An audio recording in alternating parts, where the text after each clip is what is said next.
Samahan niyo ko guys sa Tagaytay para kumain lang guys. Mahilig akong kumain guys, kaya chubby ako. Nandito ako ngayon sa Bag of Beans para kumain lang guys ng mga gusto kong pagkain. Every weekend guys, nandito kami ng mga anak ko para kumain lang guys. Kaya ito po ang makikita nating ambience dito sa Bag of Beans guys ng Tagaytay. Pansin mo guys yung design ng place nila, may malaking puno dito guys. Balite yan. Kasama ko dito si Coco guys para gumala din. Naiwan po si As guys kasi may sakit.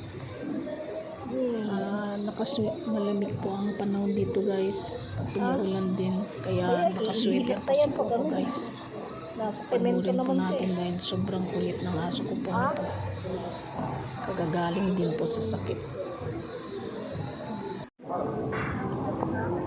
Ito guys yung hili ko dito at masarap din dito guys. Bihon gisado. Masarap siya. Tingnan yung ambient guys. Ganda yan. Nandito na ako ngayon guys sa house ko.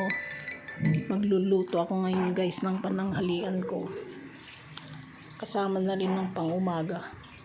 Dahil matagal akong magising guys. Ito ay saluyot guys na may combine na mushroom. May halo na siyang pusit guys na yung dry.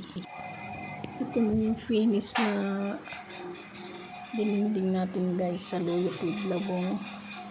Andyan ang panghimagas na pineapple at daing na ang tawag doon. Tapos na guys ang aking pagluluto. Kain na tayo guys. Magtatawag pa ako ng kakain guys. Kasi ako lang ang mahilig ng pakbet guys. Thank you sa panonood guys.